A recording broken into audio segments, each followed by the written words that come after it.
Good morning students, आप सभी का षष्ठी सक्सेस क्लासेज में एक बार फिर से स्वागत है। आई होप आप सभी लोगों की स्टडी अच्छी तरीके से चल रही होगी।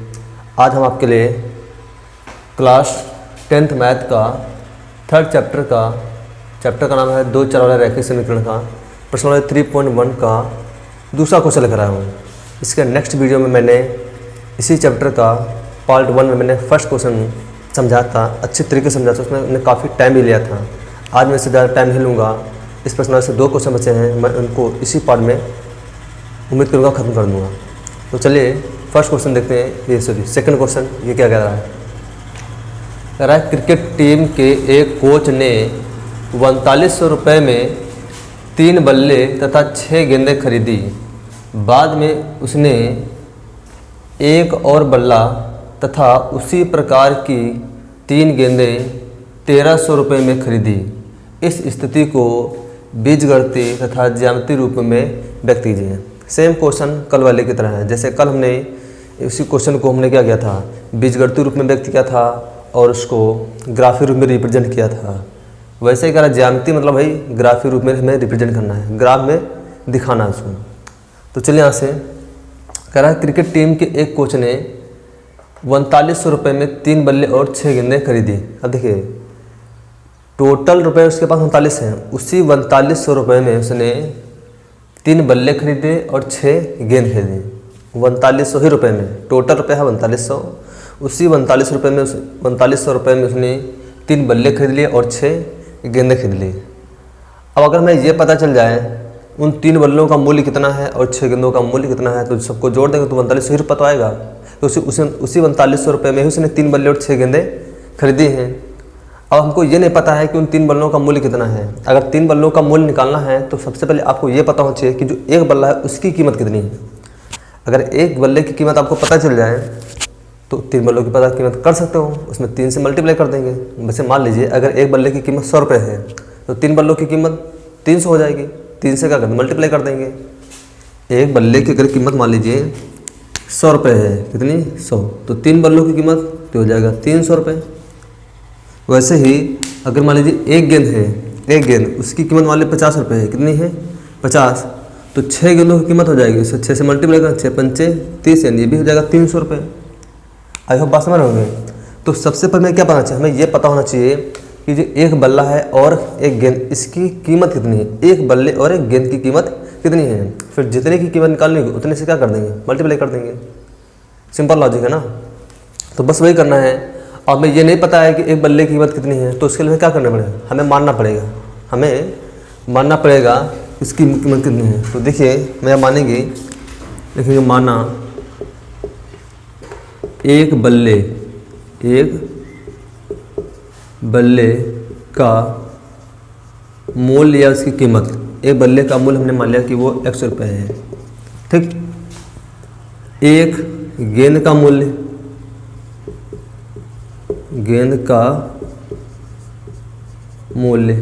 वो हम मान लेंगे y रुपये है। अब एक बल्ले और एक गेंद का मूल्य पता चल गया। अब जितने बल्ले जितने गेंद का निकालना है उतने से क्या कर देंगे, मल्टीप्लाई कर देंगे। तो यहाँ लिखेंगे 3 बल्ले का, तो एक बल्ले का मूल्य 100 रुपये है। जैसे एक बल्ले का मूल्य अगर मान लो 100 रुपये है तो 3 बल्ले का मूल्य 300 रुपये है। 3 से क्या कर देंगे, मल्टीप्लाई कर देंगे। वैसे ही एक बल्ले का मूल्य अगर 100 रुपये है तो 3 बल्ले का मूल्य क्या 300 रुपये हो जाएगा। जैसे एक बल्ले का मूल्य हमने मान लिया था वो 100 रुपये आया था, कितना था 100, तो 3 बल्ले का मूल्य तो 3 से मल्टीप्लाई कर तो 300 आ गया था। वैसे ही एक बल्ले का मूल्य अगर मान लीजिए 100 रुपये है तो 3 बल्ले का मूल्य तो 3 से गुणा तो 300 रुपये हो जाएगा। बात समझ में आई।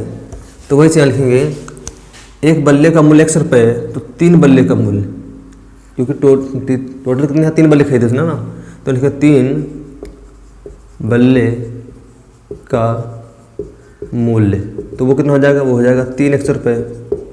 वैसे ही एक गेंद का मूल्य अगर y रुपये है तो 6 गेंद का मूल्य कितना हो जाएगा, तो एक गेंद अगर 50 रुपये की है तो 6 गेंद 6 से मल्टीप्लाई कर देंगे। जैसे एक गेंद है 50 रुपये की तो 6 गेंद कितना हो जाएगी, 6 से मल्टीप्लाई कर, 6 पंचे 30, यानी 300 रुपये। वैसे ही एक गेंद का मूल्य अगर 100 रुपये है तो 6 गेंद का मूल्य तो 6 से गुणा तो हो जाएगा 600 रुपये। बस समझ आई। तो यहाँ लिखेंगे 6 गेंद का मूल्य, तो एक गेंद का मूल्य जो हमारा वो y रुपये है तो 6 गेंद का मूल्य कितना आ जाएगा 6y रुपये। बात समझ में? अब कह रहा था तो ये तो हमारा निकल आया है कि 3 बल्ले 3x रुपये के पड़ेंगे, 6 गेंद जो है वो 6y रुपये के पड़ेंगे, और ये टोटल इनको जोड़ोगे तो 4500 रुपये, क्योंकि 4500 रुपये में ही उसने 3 बल्ले और 6 गेंद ही खरीदी थी, जिसमें से 3 बल्ले इतने रुपये हो गए, 6 गेंदे इतने रुपये, जोड़ोगे तो टोटल 4500 रुपये आ जाएगा। तो लिखेंगे प्रश्नानुसार, लिखेंगे प्रश्नानुसार क्या आ जाएगा 3x 3 बल्लों का मूल्य प्लस 6 गेंदों का मूल्य, 3 बल्लों का मूल्य प्लस 6 गेंदों का मूल्य, टोटल कितना हो गया 4200 रुपये। ये समीकरण फर्स्ट मान लेंगे। आई होप आपको ये समीकरण समझ आई होगी। भाई उसने क्या कहा था कि 4200 में उसने 3 बल्ले 6 गेंदे खरीदी, 4200 रुपये में 3 गेंदे और 3 बल्ले और 6 गेंदे खरीदी हैं। तो एक गेंद का जब मूल्य x रुपये था तो 3 गेंदों का मूल्य 3x रुपये हो गया था। एक गेंद का मूल्य अगर y रुपये तो 6 गेंदों का मूल्य 6y रुपये था। और टोटल कितना, तो टोटल तो 4200 ही प्रभाव हुआ ना, क्योंकि 4200 में ही उसने इतनी सारी गेंदे बल्ले खरीदे थे। तो इस 3 गेंदों का रुपया और 3 बल्लों का रुपया और 6 गेंदों का रुपया, टोटल जोड़ोगे तो 4200 आएगा, क्योंकि 4200 में इसने सारा खरीदा था। बात समझ में? इसलिए कि ये सब रुपये में दिए गए हैं। ये समीकरण फर्स्ट हो गई।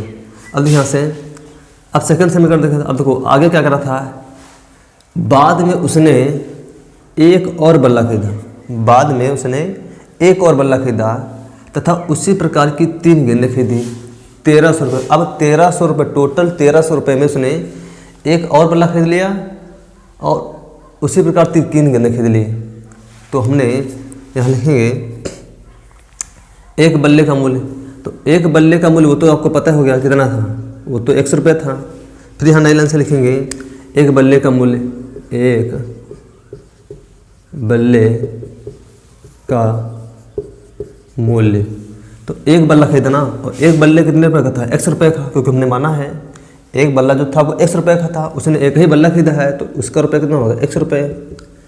और फिर उसने क्या किया है, उसने 3 गेंदें खरीदी। फिर तो एक जो गेंद थी, एक गेंद उसका y रुपये है, तो 3 गेंदों का मूल्य 3y रुपये हो जाएगा। तो लिखेंगे 3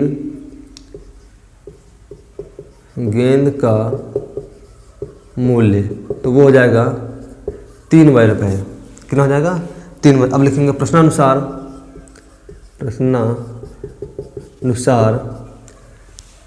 एक गेंद का मूल्य, एक बल्ले का मूल्य और 3 बल्लों गेंदों का मूल्य, टोटल पर कितना का था 4200 रुपये। तो x प्लस का 3y बराबर में 1300 रुपये। ये समीकरण 2 मान लेंगे। आई होप आपको ये भी समझ होगा कि एक बल्ले का मूल्य और 3 गेंदों का मूल्य, टोटल जोड़ोगे तो 4200, क्योंकि 4200 में ही उसने एक बल्ला और 3 गेंदें खरीदी थी और इसका टोटल पैसा कितना था 4200 रुपये। आई होप आपको बात समझ आ गई होगी। तो चलिए यहाँ से समीकरण फर्स्ट, समीकरण सेकंड बन गई। तो ये उसका ग्राफिक रिप्रेजेंटेशन होगा, बीजगणितीय रूप में। तो ये हमने उसको बीजगणितीय रूप में व्यक्त कर दिया। अब आइए उसको हमें व्यक्त करना किसमें, ग्राफिक रूप में। तो ग्राफिक रूप में व्यक्त करने के लिए हमने आपको कहा था कि हर एक समीकरण से आपको 2 पॉइंट्स मिलेंगे, तो हमें वो 2 पॉइंट्स फाइंड आउट करने हैं। तो चलिए हम समीकरण फर्स्ट उठा लेते हैं यहाँ से। समीकरण फर्स्ट यहाँ लिखेंगे समीकरण 1 से। समीकरण 1 क्या है, 3x प्लस का 6y इक्वल टू में 4200। अब यहाँ देखिए, अब मैं यहाँ पर क्या करना है, एक बार x की वैल्यू 0 पुट करना है, एक बार y की 0 पुट करना है। जब x की वैल्यू 0 पुट करोगे तो y का मान मिलेगा, जब y की वैल्यू 0 पुट करोगे तो x का मान मिलेगा। लेकिन पुट करने से मैंने क्या आता था, ये नोटिस करिए, चेक करिए कि क्या x की वैल्यू 0 पुट करने पर अगर मैं 0 पुट करूँगा तो ये पूरा टर्म 0 हो जाएगा, बचेगा 6y। क्या 6 से 42 कट जाएगा? अगर कट रहा है तो यहाँ पर 0 पुट करना अच्छा रहेगा। अगर नहीं कट रहा है तो x की जगह पर कुछ ऐसा पुट करिए ताकि इसकी 3 से मल्टीप्लाई होने के बाद में ये संख्या जब इधर आए 4200 में तो घट जाएगी, और घटने के बाद जो आए वो 6 से कट जाना चाहिए, कटना चाहिए ऐसा, ताकि आसान हो जाए। तो देखो अगर मैं 0 पुट करूँगा तो ये पूरा 0 हो जाएगा, 6 से 42 कटेगा। देखिए चेक करते हैं, 6 4 36, यहाँ जाएगा 3 हो जाएगा ना 30, 6 5 30, मतलब 6 से कट जाएगा। तो यहाँ 0 पुट करना ज़्यादा अच्छा रहेगा, ये सबसे अच्छा होता है। इस टाइप के बिंदु को निकालने का सबसे अच्छा तरीका ये है कि पहले 0 रख करके पुट करिए, अगर उससे निकाल तो सबसे अच्छा तरीका यही है। तो देखिए यहाँ लिखेंगे x बराबर में 0 रखने पर, तो जब 0 रखोगे x की जगह पर तो ये पूरा टर्म क्या आ जाएगा, 0 हो जाएगा। तो यहाँ क्या आ जाएगा 6y इक्वल टू में 4200।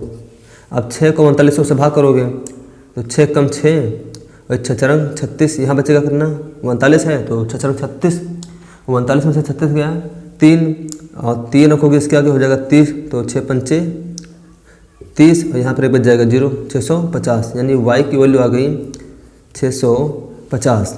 तो यहाँ से एक ए पॉइंट बन गया तुम्हारा, पहले x का मान फिर y का मान। तो x का मान क्या हमने माना है 0 और y का मान कितना है 650। हर एक पॉइंट में पहले x की वैल्यू फिर y की वैल्यू रखते हैं। तो उम्मीद है आपको समझ आएगा, ठीक। उसके बाद में अब मैं यहाँ लगाता हूँ। अब मैं क्या करूँगा, तो मैंने एक बार x का मान 0 पुट किया, अब मैं एक बार y का मान पुट करूँगा। तो पहले आपको x का मान 0 पुट करना है, फिर y का मान पुट करना है। तो जब x का 0 पुट करोगे तो y मिलेगा, जब y पुट करोगे तो x मिलेगा। अब यहाँ लिखेंगे y इक्वल टू 0 रखने पर, तो रखिए यहाँ पर इसी समीकरण में, समीकरण 2 में, सॉरी 1 में y की जगह। तो y की जब 0 पुट करो तो ये पूरा टर्म क्या आ जाएगा 0 हो जाएगा। तो यहाँ 3x यहाँ पर 4200 बचेगा, तो 3x बराबर में 3900 ये बच गया। अब इसको काटिए, 3 कम 3, 3 3 9, यहाँ बचेगा 00, ठीक। तो x इक्वल टू कितना आ गया 1300, कितना आ गया 1300। तो यहाँ से एक पॉइंट बन गया मैंने माना b। तो सबसे पहले x की वैल्यू कितनी है 1300, उसके बाद में y हमने कितना माना था 0, तो यहाँ पॉइंट बन गया 1300, 0। तो ये दो पॉइंट आए a और b, ये समीकरण फर्स्ट के बाद है। अब समीकरण सेकंड को हटाएंगे तो लिखेंगे समीकरण 2 से। तो समीकरण 2 क्या है, समीकरण 2 हमारी है 3x प्लस का, सॉरी x प्लस का 3y बराबर में 1300। अब यहाँ पे वही करिए, एक बार x का मान 0, एक बार y का मान 0 पुट करिए। तो पहले हम यहाँ पर करेंगे x बराबर 0 रखने पर, x बराबर 0 पुट करेंगे। तो 0 पुट करो तो ये पूरा टर्म क्या आ जाएगा 0 हो जाएगा। इधर क्या बचेगा 3y, तो हो जाएगा 3y, इधर बचेगा 1300। अब 3 से कटे, 3 चक्कू 12, यहाँ बचेगा 1, हो जाएगा कितना 10, 3 3 9, 3 से तो नहीं कटेगा, 3 से तो ये नहीं कटेगा।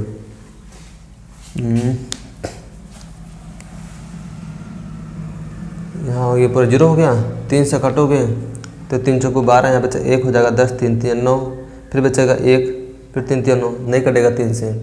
तो अब यहाँ क्या करते हैं, x की जगह पर कुछ ऐसा रखते हैं ताकि वो जब 75 होने के बाद में, घटने के बाद में जो वैल्यू आए वो 3 से कट जाए। तो दिमाग लॉजिक से कैसा क्या रख सकते हैं जो आने के बाद घटने के बाद 3 से कट जाए। देखिए 1300 है, जैसे 1300 में से क्या घटाएं, जैसे 3 चौको 12, यहाँ हो जाए 12, और अगर यहाँ कर दे 1 तो ये भी नहीं कटेगा। यहाँ ऐसा 1 अगर 1 रखते हैं तो साथ कट जाएगा। देखिए मैं ये करता हूँ, x इक्वल टू 0 ना पुट करके मैं x इक्वल टू 1 पुट करता हूँ। x इक्वल टू में 1, x की जगह पर मैं 1 रखता हूँ। तो देखो अगर मैं x की जगह पर 1 रखूँगा तो यहाँ हो जाएगा x की जगह पर 1, ये प्लस का 3y बराबर में 1300। ये प्लस का इधर कहाँ जाएगा माइनस में, तो इधर बचेगा 3y, इधर हो जाएगा 1300 माइनस का 1। अब 1300 में से 1 घटाऊँ तो इधर लोग यहाँ से यहाँ जाएगा 10, और 10 में से 1 गया 9, नहीं घटा तो यहाँ देख लीजिए 1300 में से 1 घटाओगे तो यहाँ लोग यहाँ से यहाँ जाएगा 10, 10 में से 1 गया 9, यहाँ बचेगा कितना 9, फिर यहाँ बचेगा 2, फिर यहाँ बचेगा 1। अब देखो 1299 आ गया, 1299 3 से कट जाएगा तो यहाँ 1299 आ गया, और यहाँ पर चल रहा है 3y। अब 3 से काटे, 3 चक्कू 12, 3 3 9, 3 3 9, यानी y की वैल्यू कितनी आ गई 433, ये y की वैल्यू आ गई। तो यहाँ से एक पॉइंट बन गया c, उसका हमने नाम दे दिया। पहले x की वैल्यू, x हमने क्या निकाला 1, तो x का मान आ गया हमारा 1 और y का मान आ गया 433। आई होप आपको बात समझ आएगी। हमने क्या कहा था कि आपको x की जगह पर ऐसी वैल्यू पुट करना है ताकि वो इधर घटने के बाद अगर 0 रखने पर ही कट जाता तो सबसे अच्छा है, अगर 0 रखने पर नहीं कट रहा है तो x की जगह पर ऐसी वैल्यू रखिए ताकि वो इधर आएगी तो घट जाएगी, और घटने के बाद में जो वैल्यू प्राप्त हो कि देखो क्या वो 3 से कट रहे नहीं कट रहे हैं, y के गुणांक से कट रहे हैं कि नहीं कट रही हैं, उसको करना है। बात समझ आपको? वही मैंने कहा, देखो 0 रखा तो नहीं कट रहा था, फिर मैंने x की 1 पुट किया तो घटाने के बाद इधर क्या आ गया, 1300 में से 1 चला गया 1299, और 1299 3 से कट रहा है, इसलिए आसान हो गया। तो यहाँ से y का मान आ गया। बात समझ गई? तो ये हमारा पॉइंट बन गया 1,433। अब क्या करेंगे इसमें हम, तो पहले x बराबर 1 रखा था, अब y का मान रखेंगे।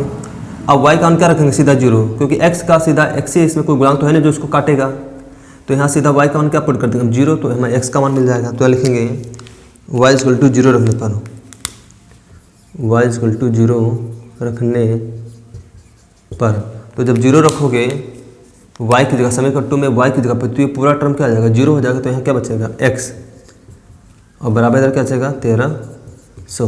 तो यहाँ से पॉइंट बनेगा D, पहले x का मान आया 1300, y का मान हमने क्या रखा था 0, तो एक पॉइंट बन गया 1300, 0। तो ये पॉइंट बन गया। तो आई होप आपको समीकरण 1 और समीकरण 2 के दो पॉइंट समझ आ गए कैसे हमने निकाले हैं, कैसे निकाले जाते हैं। तो चलिए अब मैं इसको ग्राफ पर रिप्रेजेंट करता हूँ कि ग्राफ पर इसको कैसे रिप्रेजेंट करेंगे। तो देखिए यहाँ से मैं यहाँ पर ग्राफ बनाता हूँ, इसे x एक्सिस, ये y एक्सिस, ये इसका मूल बिंदु होता है O 0,0, ये मूल बिंदु होता है 0,0। यहाँ पर x का मान भी 0 होता है और y का मान भी क्या होता है 0 होता है। अब चलिए इस यहाँ कुछ रिप्रेजेंट, देखो सबसे बड़ी वैल्यू कहाँ तक जाएगी 650। अब देखो सबसे 650 तो 1 2 3 4 5 ऐसे तो दर्शा नहीं सकता हूँ, क्योंकि 650 से दर्शाओगे तो वॉल्यूम भी हो जाएगा, बहुत टाइम लगेगा। 1300 दर्शाओगे बहुत टाइम लगेगा, 1 2 3 4 करके दर्शाओगे। तो कुछ अंतराल बनाते हैं, 10 का अंतराल, 20 का अंतराल, मतलब 10 20 40 50 60 ऐसे करके, या 20 40 60 20 20 का अंतराल, जैसा आपको अच्छा लगे वैसा अंतराल बना सकते हो। तो यहाँ से देखिए 650 है, यहाँ 1300 है, तो हम क्या करते हैं 100 का अंतराल बना कर चलते हैं, या फिर ऐसे कर लीजिए 150 बना लीजिए, कोई दिक्कत नहीं। फिलहाल मैं 100 का अंतराल बना के चलता हूँ, ठीक है। तो देखिए अगर ए में जाओ, ए वाले पॉइंट में, तो वाई पर कितना आ रहा है 650। सबसे बड़ी वाली देखो किस एक्सिस पर आ रही है, तो यहाँ पे देखो 433 आ रहा है, यहाँ 1300 आ रहा है। 1300 कहाँ आ रहा है, एक्स एक्सिस पर। तो इसको 100 से 1 2 3 4 5 6 7 8 9 10 11 12 13, यानी 100 200 300 400 ऐसे दिखा देंगे कहाँ तक, टोटल 1300 तक। 100 का अंदर बना लेना, 100 200 300 400 500 600 700 800 900 1000 1000 11 12 और 1300, तो लास्ट वाला पॉइंट क्या हो गया 1300 तक जाएगा। बस समझे। वैसे ही वाई एक्सिस पर देखो 650 जा रहा है मैक्सिमम प्लस वाले पर, तो यहाँ 100 200 300 400 500 600 और ये हो जाएगा 700। तो यहाँ हो जाएगा 100 200 300 400 500, ये हो जाएगा 600, ये हो जाएगा 700। बात समझ में। ऐसे अंतराल बनाना 100 का अंतराल में। उम्मीद है आपको बात समझ आ गई होगी। तो चलिए फर्स्ट पॉइंट को दिखाते हैं। फर्स्ट समीकरण फर्स्ट के 2 पॉइंट, पहला ए पॉइंट है, एक्स एक्सिस पर मान उसका 0 है और वाई पर उसका मान क्या है 650। तो एक्स एक्सिस पर 0 ही रहेगा और वाई एक्सिस पर 650, तो ये 600 ये 700, तो इसके बीच में कहीं 650 होगा। तो ये हमारा कौन सा पॉइंट होगा, पॉइंट नंबर हो गया ए, कितना था 0,650।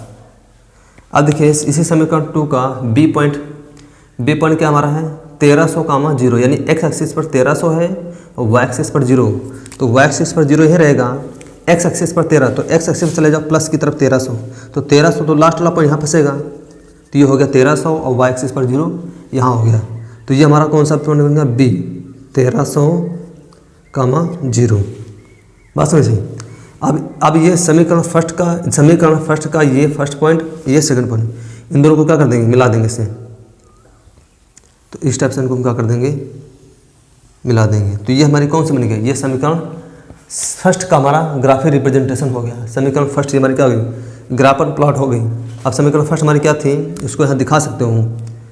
ये हमारी समीकरण फर्स्ट हमारी कौन थी, ये थी हमारी 3x + 6y = 13, 3x + का 6y बराबर में 1300, ये समीकरण फर्स्ट थी हमारी। अब समीकरण सेकंड के देखें पॉइंट कौन थे, एक सी पॉइंट था, एक डी पॉइंट। सी पॉइंट क्या कहता है कि एक्स एक्सिस पर मान 1 है और वाई एक्सिस पर कहाँ है 433। तो एक्स एक्सिस पर मान कितना इसका 1 एक्स एक्सिस पर।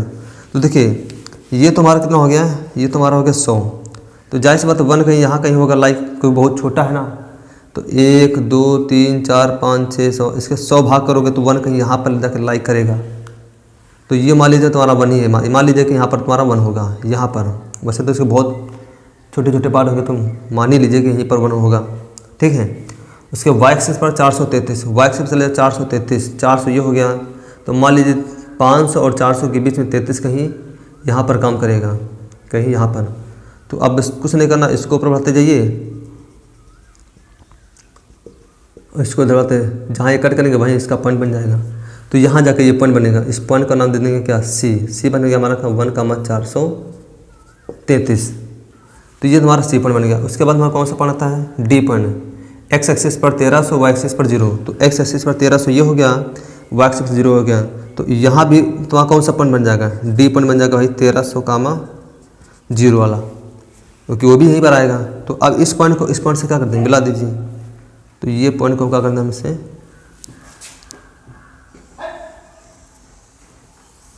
ये पॉइंट हमारा कौन सा है, ये हमारा हो गया, ये समीकरण सेकंड वाली हो गया। तो हो जाएगा x प्लस का 3y बराबर में 1300, ये समीकरण सेकंड बनेंगे। तो आई होप आपको ये ग्राफ समझ आ गया होगा कि ग्राफ को कैसे प्लॉट करते हैं। अगर नहीं समझ आया तो इसका मैं एक और भी क्वेश्चन लेकर आऊँगा, वहाँ से आपको इजीली समझ आ जाएगा। उम्मीद है लगभग आपको समझ आ चुका होगा। अगर आज का तो आपसे नोट कर लीजिए, मैं हट जाता हूँ, फिर मैं इसका लास्ट क्वेश्चन कराता हूँ इस प्रश्नावली का।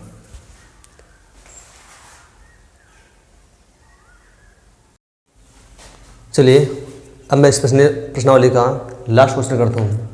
देखिए लास्ट क्वेश्चन क्या है, कह 2 kg सेब और 1 kg अंगूर का मूल्य किसी दिन 160 रुपये था।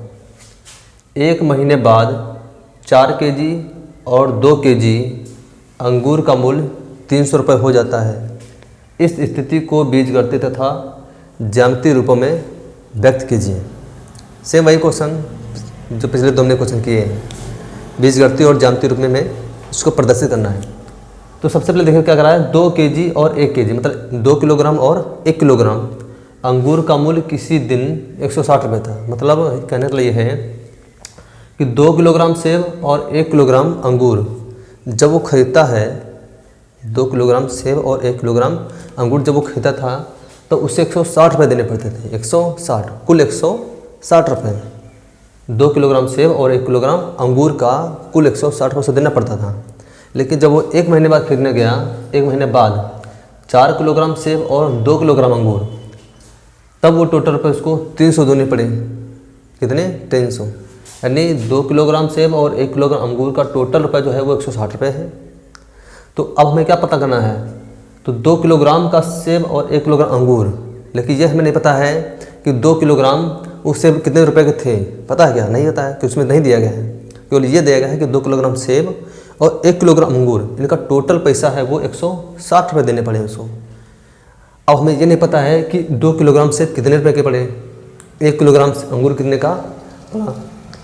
तो अगर हमें ये पता चल जाए कि 1 किलोग्राम सेब कितने का है तो 2 किलोग्राम निकाल सकते हैं। जैसे मान लीजिए 1 किलोग्राम सेब अगर मान लीजिए हमारा 80 रुपये का है, मान लीजिए 80 रुपये का, तो 2 किलोग्राम सेब कितने हो जाएंगे, 2 से गुणा कर देंगे तो 80 दूनी 160 रुपये हो जाएंगे।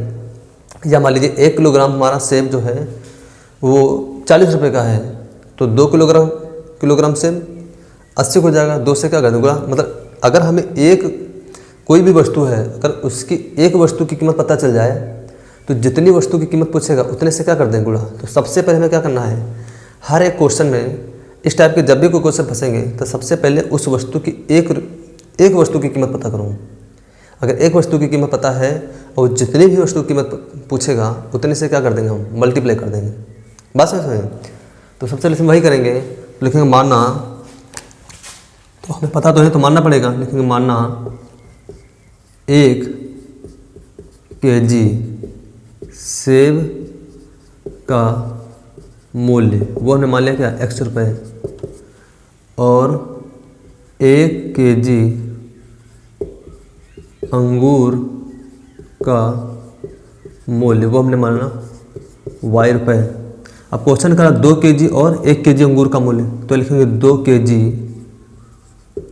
सेब 2 kg सेब का मूल्य। तो 1 kg मतलब 1 किलोग्राम सेब 100 रुपये का, 2 किलोग्राम सेब 200 रुपये हो जाएगा। इससे 1 किलोग्राम 40 रुपये का, 2 किलोग्राम 40 दूना 80। तो वैसे 1 kg 100 रुपये का, 2 kg 200 रुपये का, 2 से क्या कर देंगे, गुणा कर देंगे। जितने kg पूछेगा उतने से क्या कर देंगे, गुणा कर देंगे। तो ये 200 रुपये है। अब लिखेंगे प्रश्नानुसार। प्रश्नानुसार कहा कि 2 kg और 1 kg अंगूर का जो टोटल रुपये है वो कितना 160, जबकि हमारा 2 kg सेब का मूल्य कितना है 200 रुपये और प्लस 1 kg अंगूर, तो 1 kg अंगूर का मूल्य कितना है y रुपये है। तो टोटल रुपये कितना हो गया 160 रुपये। ये समीकरण फर्स्ट मान लेंगे। बात समझ में?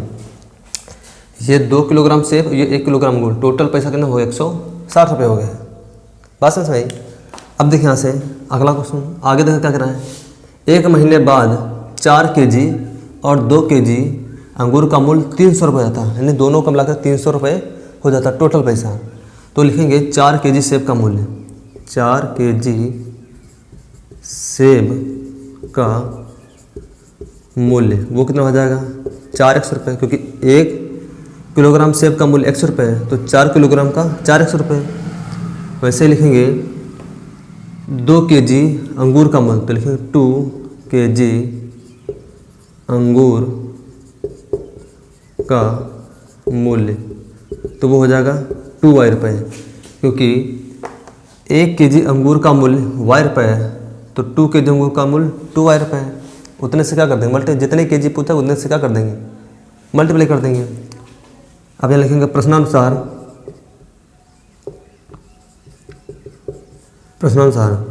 टोटल पैसा कितना होगा 300 रुपये। टोटल 4 किलोग्राम और 2 किलोग्राम अंगूर और सेब का मूल्य टोटल कितना है 300 रुपये। तो हो जाएगा 4x प्लस का 2y बराबर में 300 रुपये। समीकरण सेकंड। बात समझ में? 4x रुपये और 2y रुपये, तो टोटल रुपये जोड़ोगे तो कितना आएगा 300 रुपये। पास में? अब यहाँ से ये समीकरण फर्स्ट, ये समीकरण सेकंड बन गए। तो ये तुम्हारा होगा ग्राफिक रिप्रेजेंटेशन, बीजगणितीय रिप्रेजेंटेशन। अब इसको हम ग्राफ के रूप में प्रदर्शित करेंगे। तो ग्राफ में कैसे करेंगे, तो पहले समीकरण 1 से समीकरण 2 से सबसे 2-2 पॉइंट प्राप्त करेंगे, फिर उनको ग्राफ पर क्या करेंगे प्लॉट करेंगे। तो चलिए सबसे पहले समीकरण 1 से हम क्या करते हैं 2 पॉइंट प्राप्त करते हैं। तो यहाँ लिखेंगे समीकरण 1 से, समीकरण 1 हमारे क्या है, ये हमारे है यहाँ पर 2x प्लस का y इक्वल टू में 160। तो यहाँ वही करेंगे, एक बार क्या करेंगे x का मान 0 पुट करेंगे, एक बार y का मान 0 पुट करेंगे। तो सबसे पहले x का मान क्या रखेंगे 0, x का मान 0। तो जब x का मान 0 रखोगे तो यहाँ 0 रखोगे x की जगह पर, 2 से गुणा करोगे तो 0 हो जाएगा, यानी x वाला पूरा टर्म क्या आ जाएगा 0। तो यहाँ क्या बचेगा y और इधर क्या बचेगा 160। तो ये हमारा क्या बन गया, यहाँ से हमारे फर्स्ट पॉइंट बन गया a, जिसमें x का मान क्या है 0 और y का मान कितना 160। पहले x का मान फिर y का मान रखते हैं। अब देखिए यहाँ से, तो ये तो हो गया हमारा x का मान 0 रखने पर। तो पहले x का मान 0, बाद क्या रखेंगे y का मान 0। तो यहाँ लिखेंगे y बराबर 0 रखने पर, अब 0 रखें यहाँ पर। तो अब इस टर्म में अगर 0 रखोगे तो ये y वाला पूरा टर्म क्या हो जाएगा 0। तो यहाँ क्या बचेगा 2x, तो हो जाएगा 2x बराबर 160। अब 2 से काटोगे 2 8 16, ये बच जाएगा 0, यानी x का मान कितना आ गया 80। तो यहाँ से हमारा पॉइंट बन गया, एक बन गया b पॉइंट, जिसमें x का मान है 80 और y का मान कितना आया है 0, क्योंकि y हमने 0 माना है। बात समझ में? तो यहाँ से हमारे समीकरण फर्स्ट से 2 पॉइंट मिल गए, a 0 का मान 160, पॉइंट नंबर b 80 का मान 0। अब हम हल करेंगे समीकरण 2 को। तो यहाँ लिखा, चलिए यहाँ करता हूँ समीकरण 2 से। तो यहाँ लिखेंगे समीकरण 2 से, समीकरण 2 हमारी क्या है, तो समीकरण 2 हमारी है 4x plus 2y, 4x plus का 2y इक्वल टू में ये है 300। असमें वही करेंगे, एक बार x का मान 0, एक बार y का मान 0। 2x 0 रखेंगे तो y मिलेगा। तो लिखेंगे x इक्वल टू 0 रखने पर, तो 0 रखोगे x की जगह पर, तो जब x की जगह पर 0 पुट कर तो ये पूरा टर्म क्या आ जाएगा 0 हो जाएगा। तो यहाँ क्या बचेगा 2y, और इधर क्या बचेगा हमारा, इधर बच जाएगा हमारा यहाँ 2y, इधर बचेगा हमारा 300। अब 2 को काटे, 2 एक कम 2, यहाँ बचेगा 1, हो जाएगा 10, 2 पंचे 10, बच गया ये 0, यानी y की वैल्यू कितनी आ गई 150। बात समझ में? एक बार x का मान 0 पुट करो, एक बार y का मान, तो जब x का 0 पुट करोगे तो ये पूरा टर्म क्या आ जाएगा 0 हो जाएगा। यहाँ कितना बचेगा 2y, यहाँ बचेगा 300, 2 से काटोगे 300 को तो 150 आएगा, यानी y की वैल्यू 150 आ गई। तो यहाँ से हमारा एक पॉइंट बन गया C, समीकरण सेकंड से एक पॉइंट बन गया C, जिसमें x का मान कितना हमारा है, x का मान हमारा है 0 और y का मान है 150। बात समझिए? अब आगे देखें क्या करेंगे। अब हम y बराबर क्या रखेंगे 0, y बराबर 0 रखने पर, अब y बराबर 0 रखोगे इसी समीकरण 2 में, तो ये पूरा टर्म क्या आ जाएगा 0, ये पूरा टर्म क्या आ जाएगा 0, तो इधर क्या बचेगा 4x, इधर बचेगा 300। अब 4 से काटे, 4 सत्ते 28, यहाँ बचेगा 2, हो जाएगा 20, 4 पंचे 20, यानी x की वैल्यू कितनी आ गई 75। तो x की वैल्यू 75, तो यहाँ से पॉइंट बन गया D, जिसमें x की वैल्यू 75 है और y का मान क्या आ गया 0। आई होप समीकरण सेकंड से भी आपको दोनों पॉइंट समझ आ गए होंगे, C और D कैसे निकाले हमने। अब चलिए इसको ग्राफ पर रिप्रेजेंट करते हैं। तो देखिए ग्राफ कैसे रिप्रेजेंट करते हैं। ये हमारा है y एक्सिस, ये हमारा हो गया x एक्सिस, ये हो गया हमारा ओरिजिन पॉइंट 0, 0, 0। तो चलिए अंतराल देखो कितने का बनाएंगे इसमें। सबसे बड़ी वैल्यू देखो x पर कितने 80 है, और y पर जाओ तो कितना आ रहा है 150 आ रहा है, तो y पर 150 दिखा दीजिए। तो 50-50 दिखाते हैं, 50, 100 और ये हो जाएगा 150। वैसे यहाँ दिखाएंगे, यहाँ दिखा देते कितने का 20, यहाँ दिखाते हैं 40, यहाँ दिखाते हैं 60, यहाँ दिखाते हैं 80। तो x पर हम 20 का अंतराल दिखा देते हैं और y पर हमने 50 का अंतराल दिखा दिया। कोई भी अंतराल दिखा दीजिए फिलहाल, कोई इसमें कोई दिक्कत नहीं, दिखना चाहिए कि हाँ 50 यहाँ पर है हमारा, 80 यहाँ पर है, तो ये मैंने अंतराल दिखा दिया। अब चलिए वैल्यू दिखा देते हैं। अब देखिए समीकरण फर्स्ट के 2 पॉइंट, एक a पॉइंट एक b पॉइंट। तो a पॉइंट क्या कर रहा है कि x पर 0 है, y पर 160 है, y पर 160 सॉरी, तो ये 50, एक ये हो गया 100, ये हो गया 150, और यहाँ मान लीजिए होगा हमारा 200। कितना हो गया 200, 50, 100, 150, ये 200। और ए पॉइंट कह रहा है कि x पर 0 है, y पर 160 है, तो x पर 0 तो यहीं रहेगा, और y पर चले जाए 160, तो ये 150 है, तो 60 मान लो यहीं पर होगा, 60 कहीं यहाँ पर। तो ये हमारा कौन सा पॉइंट हो गया ए पॉइंट, इसको हमने मान लिया 60, तो ये पॉइंट गया ए, और कितना है 0,160, 0,160, ये हमारा ए पॉइंट बन गया। अब देखिए यहाँ से बी पॉइंट कर रहा है कि x पर 0 80 है, y पर कितना है 0, तो y पर जाओगे तो 0 तो ही मिलेगा, x पर जाओगे 80, तो x पर चलेगा 80, कहाँ 80 हमारा ये हो गया। तो ये हमारा कौन सा पॉइंट था b, 80,0, 80,0। अब ये समीकरण 1 के 2 पॉइंट a और b, अब इन दोनों पॉइंट को क्या कर दीजिए, इस टाइप से मिला दीजिए। ये हमारे क्या बनेगा, ये समीकरण फर्स्ट का ग्राफ बन गया, समीकरण फर्स्ट का। तो यहाँ समीकरण फर्स्ट पर लिख सकते हो, समीकरण फर्स्ट हमारी क्या थी, ये थी हमारी 2x प्लस का y बराबर में 160, ये समीकरण फर्स्ट का ग्राफ बन गया। अब देखिए समीकरण सेकंड के, इसके 2 पॉइंट आए थे c और d। अब c पॉइंट क्या कर रहा है कि x पर 0, y पर 150, तो x पर 0 ही रहेगा और y पर चले जाए 150, तो 150 कहाँ आ गया, ये आ गया। तो ये कौन सा पॉइंट हो गया c, x पर 0, y पर 150, ये हमारा पॉइंट हो गया c। उसके बाद देखिए d पॉइंट कह रहा है x पर 75, y पर 0, तो x पर 75 आ जाओ, तो ये 20, 40, 60 और ये होगा c, तो इसी के बीच में क्या हो जाएगा हमारा 75, तो मान लीजिए हमारा क्या हो गया 75। तो अब ये कौन सा पॉइंट बन जाएगा हमारा, ये d पॉइंट हो जाएगा 75,0। अब इसी समीकरण सेकंड के 2 पॉइंट, एक c पॉइंट हो गया, एक हो गया d पॉइंट, तो इस c पॉइंट और d पॉइंट को क्या कर दीजिए, इस टाइप से मिला दीजिए। ये हमारा सेकंड समीकरण का ग्राफ बन गया। अब सेकंड समीकरण क्या थी, ये थी हमारी 4x प्लस का 2y इक्वल में 300, तो ये हमारी सेकंड समीकरण का ग्राफ बन गया। तो आई होप आपको मैंने इस प्रश्नावली से 3 क्वेश्चन कराए हैं, किसी समीकरण को बीजगणितीय रूप में प्रदर्शित करना और उसे ग्राफ में रूप में कैसे प्रदर्शित किया जाता है। तो उम्मीद है लगभग इन 3 क्वेश्चन से आपको ये ग्राफ पर प्लॉट करना आ गया होगा कि कैसे प्लॉट किया जाता है। अगर आपको ग्राफ पर प्लॉट करना आ गया है, ये क्वेश्चन समझ आ गया है, तो मैं हट जाता हूँ, स्क्रीनशॉट ले लीजिए। और अगर आप मेरे चैनल पर पहली बार हैं तो प्लीज़ चैनल को सब्सक्राइब कर लीजिए और इसे लाइक और शेयर भी करना, ताकि मैं कोई भी वीडियो डालूँ तो सबसे पहले नोटिफिकेशन आपके पास पहुँचे। और इस क्वेश्चन को नोट कर लिए। अब मैं इसके नेक्स्ट वीडियो में, अगले वीडियो में मैं प्रश्नावली 3.2 लेकर आऊँगा। Thank for watching my videos.